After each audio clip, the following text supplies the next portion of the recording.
الله أكبر الله أكبر الله أكبر الله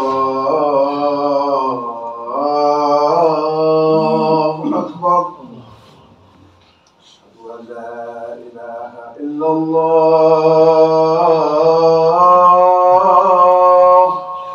أشهد أن لا إله إلا الله أشهد أن محمدا رسول الله أشهد أن محمدا رسول الله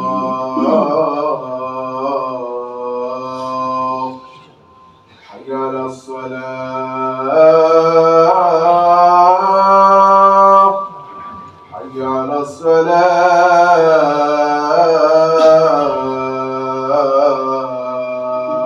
الصلاة حي على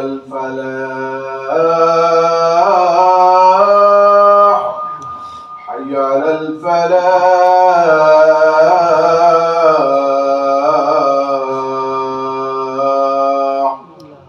الله أكبر الله أكبر لا إله إلا الله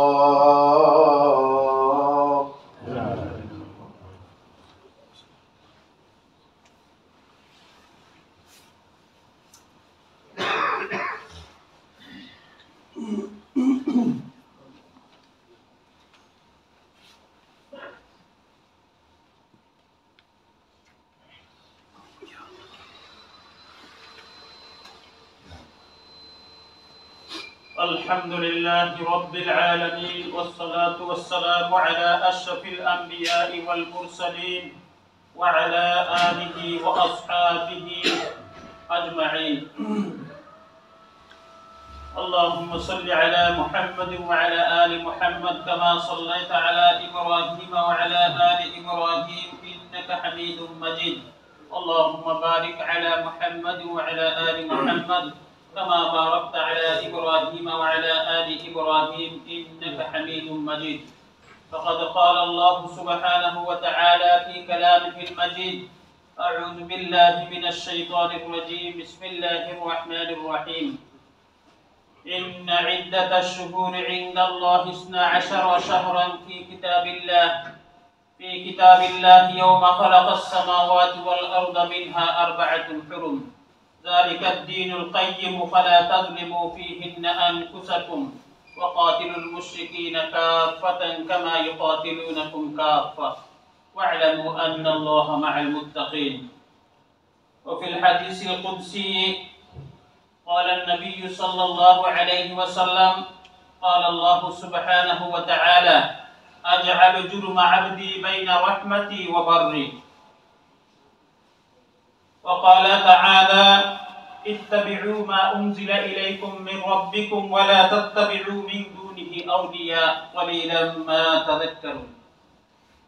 أما بعد আলহামদুলিল্লাহ, আল্লাহ সুবহানাহু ওয়া তাআলা পবিত্র দরবার ও লাখ কোটি শুকরিয়া আদায় করি যে আল্লাহ পাক রব্বুল আলামিন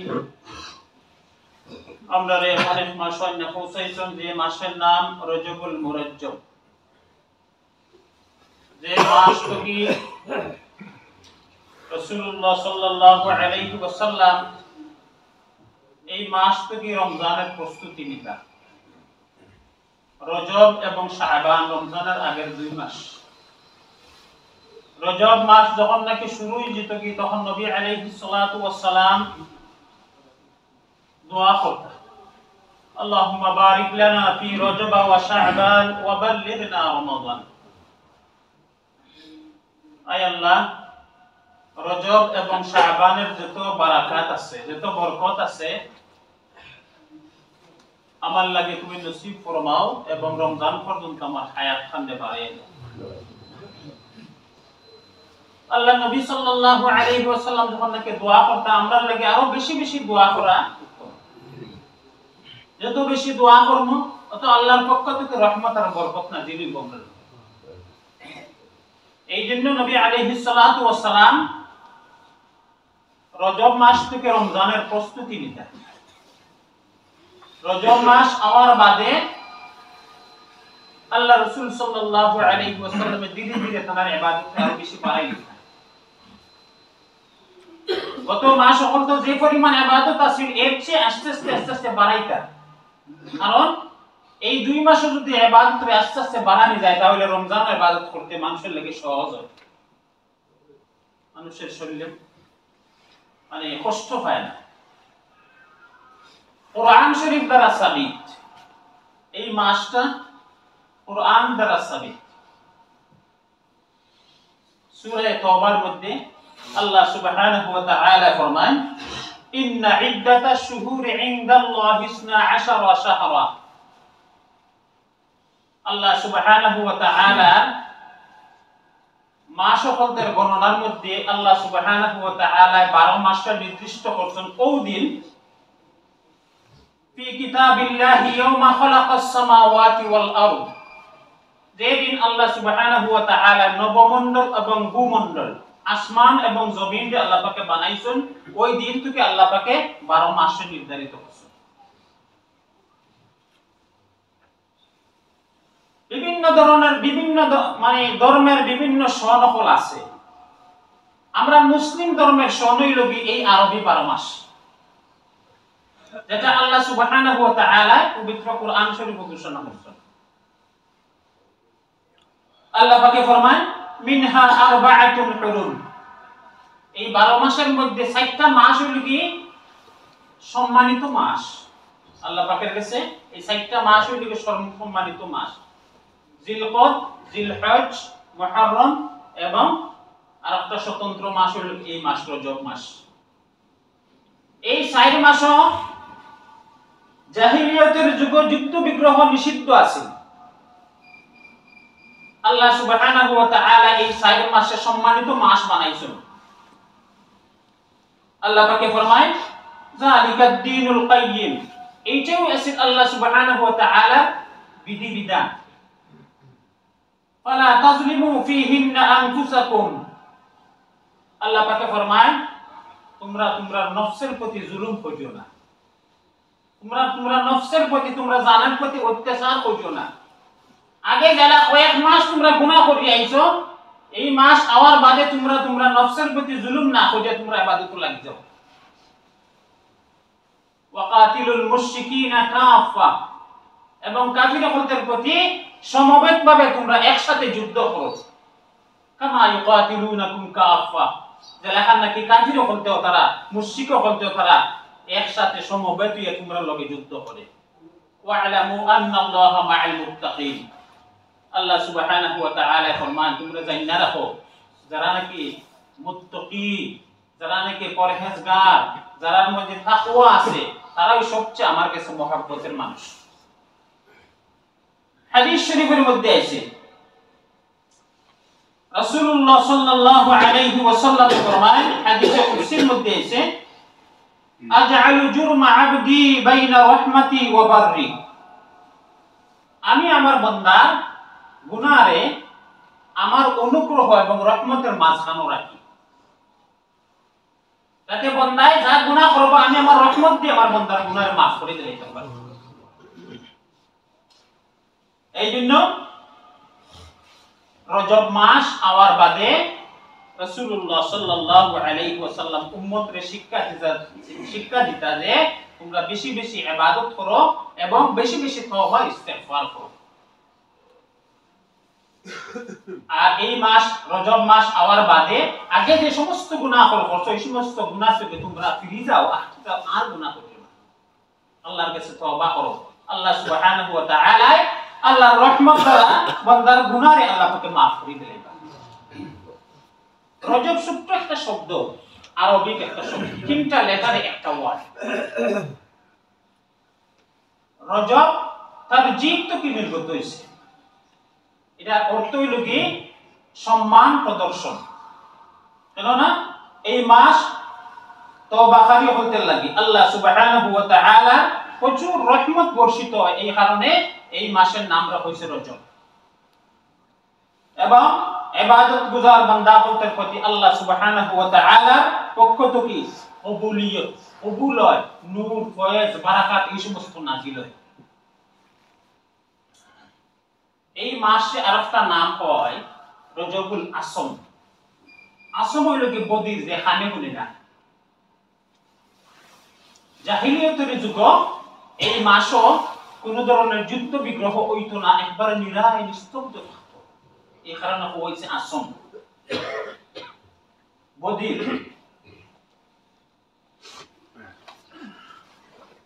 কোন কোন রওয়ায়াত আছে যে জান্নাতের মধ্যে রজব নামে একটা ঝর্ণা আছে, এই ঝর্ণার পানিটা দুধের চেয়েও সাদা হইব, মধুর চেয়েও মিষ্টি হইব এবং বরফের চেয়েও ঠান্ডা হইব। এই মাসটুকি নিয়ে একবার রমজান পর্যন্ত যারা নাকি তওবা করিয়া আল্লাহ পাকের কাছে তাদের দুয়ারে কবুল করাইতে পারবা, আল্লাহ সুবহানাহু ওয়া তাআলা তাদের এই ঝর্ণার পানি পান করাইবা। সুবহানাল্লাহ। এই জন্য রজব মাস হওয়ার পর থেকে আমরা তওবা ইস্তেগফার বেশি বেশি করতাম, আমরা গুনাহে মাফ করাইবার চেষ্টা করতাম, আমরা দুয়ারে কবুল করাইবার চেষ্টা করতাম, যাতে আল্লাহ সুবহানাহু ওয়া তাআলা আমরা দুয়ারে কবুল করেন। আল্লাহ সুবহানাহু ওয়া তাআলা দেখো কত বড় একটা হিকমত। আল্লাহ পাকে কুরআন শরীফ 12 মাসের কথা কইয়া আর 4 মাসে সম্মানিত দেখাইছেন, যে এই 4 মাস সম্মান, জিলকদ, জিলহজ, মুহররম এবং রজব। আল্লাহ পাকের আরো কিছু হিকমত আছে এর মধ্যে। হিকমত হইল কি রাসূলুল্লাহ সাল্লাল্লাহু আলাইহি ওয়াসাল্লাম ফরমায় যে এই হিকমতের মধ্যে সবচেয়ে গুরুত্বপূর্ণ একটা হিকমত হইল কি আল্লাহ পাকে বিশিষ্ট এবং সম্মানিত 4 জন ফেরেশতা বানাইছেন, যে ফেরেশতা হল আমরা খামের লাগে সব সময় নিয়োজিত থাকে। জিবরাইল আলাইহিস সালাম, ইসরাফিল আলাইহিস সালাম, মিকাইল আলাইহিস সালাম এবং আজরাইল আলাইহিস সালাম, এরা খামের লাগে, সমস্ত মাখলুকের খামের লাগে আল্লাহ পাকে তাদের ডিউটি দিয়ে রাখছেন। এরা 4 জন সম্মানিত ফেরেশতা। এবং আল্লাহ সুবহানাহু ওয়া তাআলা আমরা লাগি 4টি আসমানি কিতাব আল্লাহ পাকে নাযিল করেছেন, সর্বমোট 160টা কিতাব। এর মধ্যে সবচেয়ে বড় বড় 4টা কিতাব হইল কি তাওরাত, জবুর, ইনজিল এবং কুরআনুল কারীম। আল্লাহ সুবহানাহু ওয়া তাআলা আমরা আরো 4টা জিনিস দিয়েছেন, যে 4টা জিনিস যদি আমরা ঠিকমতো না করি তাহলে আমরা নামাজ কবুল হইতো না। কোন কোন কিতা কইতা পারবা আল্লাহ কোন বান্দায়? ওযুর মধ্যে কয়টা ফরজ? 4টা ফরজ। ওযু হইল কি নামাজের চাবি, আর নামাজ হইল কি জান্নাতের চাবি। সুতরাং কোন বান্দায় যদি এই ঠিকমতো 4টা অঙ্গরে বালা করে না দেয় তাহলে তার ফরজ আদায় হইছে না, তার নামাজও কবুল হইছে না। 1 নম্বর ফরজ কিটা? মানে সমস্ত চেহারা এক মর্তবা দ্রুত করা, যাতে কোনো ধরনের এক জারা শুকনা না থাকে। যদি শুকনা থাকে তাহলে তার ওযু হইছে না। 2 নম্বর তার ডাইন হাত একবারে কোনি পর্যন্ত একবার দোয়া, বাম হাত কোনি পর্যন্ত একবার দোয়া। 3 নম্বর মাথা মাসে করা। 4 নম্বর তার দুই পাও ঘন্টা পর্যন্ত একবার দোয়া ফরজ। এই 4টা ফরজ যদি আল্লাহর কোন বান্দা বা বান্দির যদি ঠিকমতো আদায় না হয় তাহলে তার ওযু হইছে না, তার নামাজ হইছে না। আল্লাহ সুবহানাহু ওয়া তাআলা কত হিকমত রাখি দিয়েছেন এই কিছু কিছু জিনিসের মধ্যে। এই হিকমতগুলো যদি আমরা বুঝতাম পারি তাহলে নিশ্চয়ই আমরা সবকিছু আল্লাহর দরবার কবুল হইব। রাসূলুল্লাহ সাল্লাল্লাহু আলাইহি ওয়াসাল্লাম ফরমায়, হাদিস শরীফের মধ্যে আছে যে আল্লাহ সুবহানাহু ওয়া তাআলা মানুষের নেক আমলের পাল্লা ভারী করবার লাগে আল্লাহ পাক 4টা তাসবিহ দিয়েছেন। সুবহানাল্লাহ, আলহামদুলিল্লাহ 2 নম্বর, লা ইলাহা ইল্লাল্লাহ 3 নম্বর, 4 নম্বর আল্লাহু আকবার। মানে একবার যদি আল্লাহর কোন বান্দা এই তাসবিহটা পড়েন আসমান জমিনের ভিতরে আর কোন জায়গা খালি থাকে না, তাহলে নেকির পাল্লা বই যায়। এই জন্য তাসবিহ আমরা বেশি বেশি পড়তাম, একবারে সহজ, একেবারে সহজ। সুবহানাল্লাহ, আলহামদুলিল্লাহ, লা ইলাহা ইল্লাল্লাহ, ওয়াল্লাহু আকবার। সাহাবায়ে কেরাম খুলাফায়ে রাশিদুনের মধ্যে 4 জন সম্মানিত মানুষ ছিলেন। হযরত আবু বকর সিদ্দিক রাদিয়াল্লাহু তাআলা আনহু, হযরত ওমর ফারুক রাদিয়াল্লাহু তাআলা আনহু, হযরত উসমান গনি রাদিয়াল্লাহু তাআলা আনহু, হযরত আলী রাদিয়াল্লাহু তাআলা আনহু। এই জন্য আল্লাহ আমরারে অনেক জিনিস কিছু হিকমত রাখছেন, যেগুলো যদি আমরা হিকমত বুঝে আমরা চলতাম পারি, তাহলে নিশ্চয়ই আল্লাহ সুবহানাহু ওয়া তাআলা আমরা জিন্দেগীর সমস্ত গুনাহ খাতা আল্লাহ পাকে maaf করিয়া আমরারে জান্নাতের পথখানা আল্লাহ পাকে সহজ করে দিবেন। আলহামদুলিল্লাহ নাহমাদুহু ওয়া নাস্তাঈনুহু ওয়া নাস্তাগফিরুহু ওয়া নু'মিনু বিহি ওয়া নাতাওয়াক্কালু আলাইহি ওয়া না'উযু বিল্লাহি মিন শুরুরি আনফুসিনা ওয়া মিন সাইয়্যাতি আ'মালিনা। من يهده الله فلا مضل له ومن يضلل فلا هادي له. قال الله سبحانه وتعالى في القرآن المجيد والفرقان الحميد: أعوذ بالله من الشيطان الرجيم. بسم الله الرحمن الرحيم. إن عدة الشهور عند الله 12 شهرا في كتاب الله يوم خلق السماوات والأرض منها 4 حرم ذلك الدين القيم فلا تظلموا فيهن أنفسكم وقاتلوا المشركين كافة كما يقاتلونكم كافة واعلموا أن الله مع المتقين.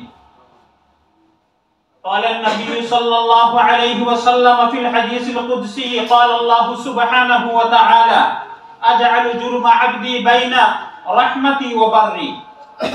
وعن عبد الله بن يسار رضي الله تعالى عنه قال: قال رسول الله صلى الله عليه وسلم: من استفتح أول نهار بخير وختمه بخير قال الله سبحانه وتعالى لملائكته: لا تكتبوا عليه وما بين ذلك من الذنوب. أما بعد، أيها المسلمون، اتقوا الله تعالى حق تقاته. فقال سبحانه وتعالى: اتبعوا ما أنزل إليكم من ربكم ولا تتبعوا من دونه أولياء قليلا ما تذكرون. وأشهد أن لا إله إلا الله وحده لا شريك له لا يقبل من الأعمال إلا ما شرعه وكان خالصا لوجهه. وأشهد أن محمدا عبده ورسوله. حذر من البدع فقال: وإياكم ومحدثات الأمور فإن كل بدعة ضلالة. صلى الله عليه وعلى آله وأصحابه ومن تمسك بسنته ولم يحدث في الدين ما ليس له منه وسلم تسليما كثيرا كثيرا. واعلموا أن البدع والمحدثات في الدين أصل كل بلاء وفتنة، وإن الشيطان يحرص كل الحرص على صد الناس على الدين عن الدين الصحيح، فإن رأى منهم عدم رغبة في الدين شجعهم على ذلك وزين لهم المعاصي والشهوات وفتح لهم أبواب الشبهات. وإن رأى منهم محبة للدين أدخل عليهم من البدع والزيادة ما يفسده عليهم، فتنبهوا لذلك. واعلموا أن الشريعة جاءت كاملة لا تحتمل الزيادة والنقصان، لأن الله سبحانه وتعالى: اليوم أكملت لكم دينكم وأتممت عليكم نعمتي ورضيت لكم الإسلام دينا. قال الإمام مالك رحمه الله: من ابتدع في الإسلام بدعة يراها حسنة فقد زعم أن محمدا صلى الله عليه وسلم خان الرسالة، لأن الله يقول: اليوم أكملت لكم دينكم، فما لم يكن يومئذ دينا فلا يكون اليوم دينا. عباد الله، كنا في هذه البلاد في عافية من كثير بما وقع فيه الناس من البدع، ولكن لما تسهلت وسائل النقل وتوفرت ومسائل الأعلام، ومن هذه البدع ما يفعل في شهر رجب من العادات الجاهلية والأمور البدعية التي يزعم مرتكبوها أن لشهر رجب خاصية على غيره، وليس الأمر كذلك، فإن شهر رجب أحد الأشهر الحرم. وقد روي عن النبي صلى الله عليه وسلم أنه كان إذا دخل شهر رجب قال اللهم بارك لنا في رجب وشعبان وبلغنا رمضان. ولم يثبت عن النبي صلى الله عليه وسلم في فضل رجب حديث، بل عامة الأحاديث المأثورة فيه عن النبي صلى الله عليه وسلم. بارك الله لنا ولكم في القرآن العظيم، ونفعنا وإياكم بالآيات والذكر الحكيم. أستغفر الله لي ولكم ولسائر المسلمين فاستغفروه إنه هو الغفور الرحيم.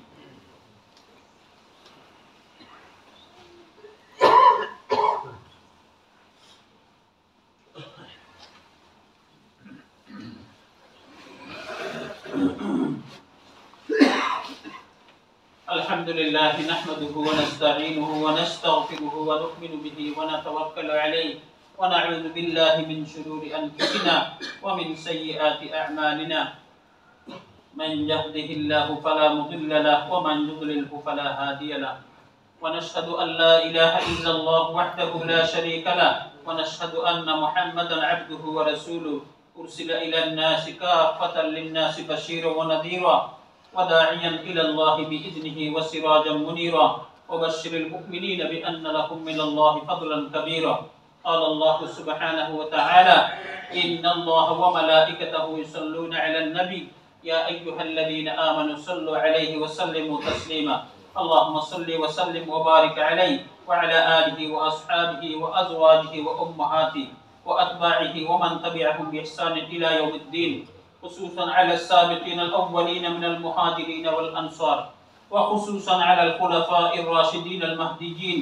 أولئك حزب الله، ألا إن حزب الله هم المفلحون. اللهم أيد الإسلام والمسلمين وأذل الشرك والمشركين. اللهم انصر الإسلام والمسلمين. اللهم أيد الإسلام والمسلمين. اللهم أعز الإسلام والمسلمين. اللهم انصر من نصر دين محمد صلى الله عليه وسلم واجعلنا منهم، واخذل من خذل دين محمد صلى الله عليه وسلم ولا تجعلنا معهم. ربنا اغفر لنا ولإخواننا الذين سبقونا بالإيمان ولا تجعل في قلوبنا غلا للذين آمنوا ربنا إنك رؤوف رحيم. عباد الله رحمكم الله، إن الله يأمر بالعدل والإحسان وإيتاء ذي القربى وينهى عن الفحشاء والمنكر والبغي يعظكم لعلكم تذكرون. فاذكروني أذكركم واشكروني ولا تكفرون. أقيموا صلاتكم.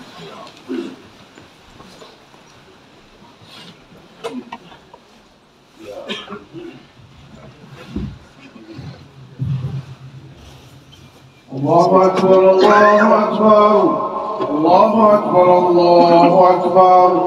أشهد أن لا إله إلا الله، أشهد أن لا إله إلا الله، أشهد أن محمدا رسول الله، أشهد أن محمدا رسول الله. حي على الصلاة حي على الصلاة حي على الفلاح حي على الفلاح. قد قامت الصلاة قد قامت الصلاة. الله أكبر الله أكبر. لا إله إلا الله. استووا صفوفكم فإن تسوية الصفوف من إقامة الصلاة. Stand please. Meherbani dan bawa sesuatu sudah harka.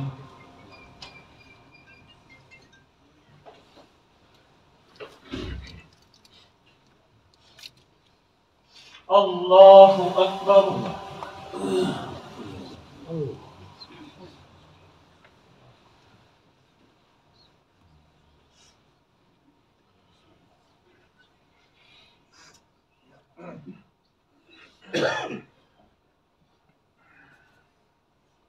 الحمد لله رب العالمين الرحمن الرحيم مالك يوم الدين. إياك نعبد وإياك نستعين. اهدنا الصراط المستقيم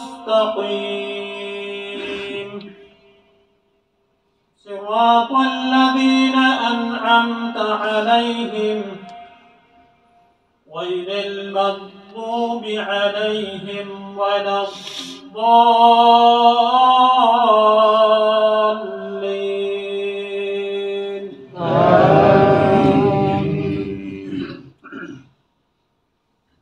ثم لا يموت فيها ولا يحيا قد أفلح من تزكى وذكر اسم ربه فصلى بل تؤثرون الحياة الدنيا والآخرة خير وأبقى إن هذا لفي الصحف الأولى صحف إبراهيم وموسى. الله أكبر.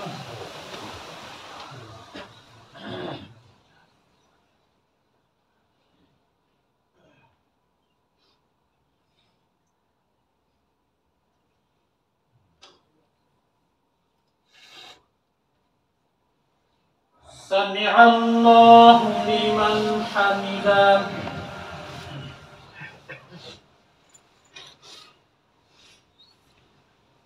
الله أكبر.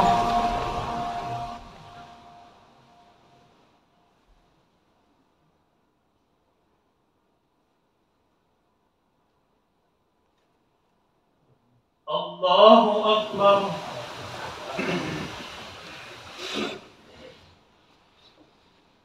الله أكبر.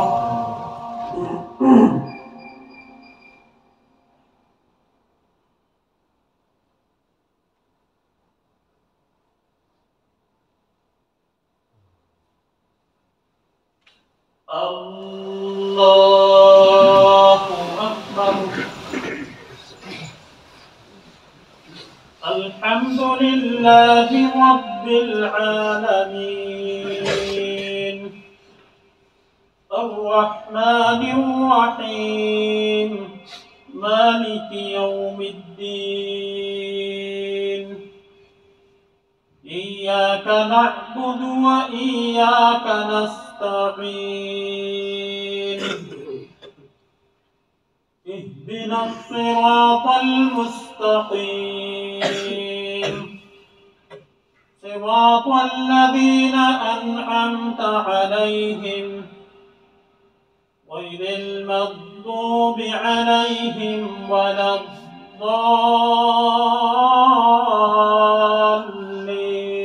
الضالين.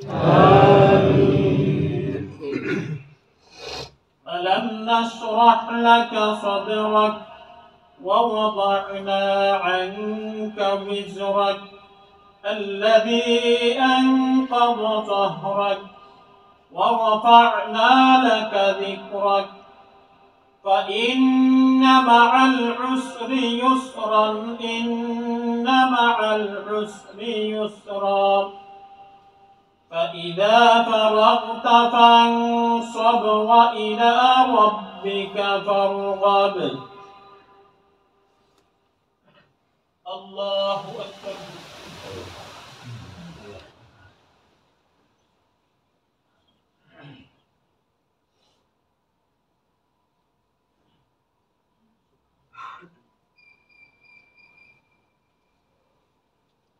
سمع الله لمن حمده.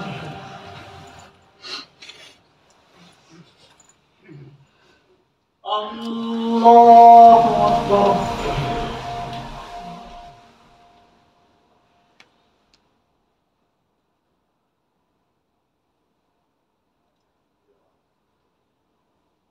الله أكبر.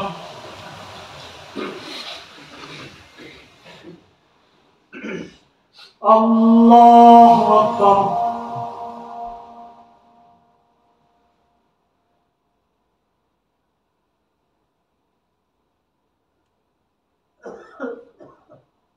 الله أكبر.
السلام عليكم ورحمة الله.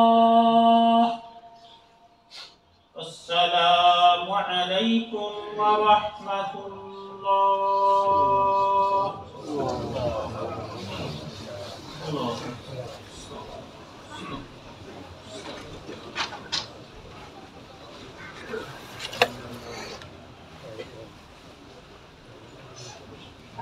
যে সমস্ত ভাইয়েরা পিছনে আইসেন দান খয়রাত করার সুযোগ পেয়েছেন, আপনারা যাওয়ার পথে আল্লাহর মসজিদের শরীক দেখার চেষ্টা করবেন। প্লিজ ডোনেট জেনারেসলি, জাযাকুমুল্লাহু খাইরান।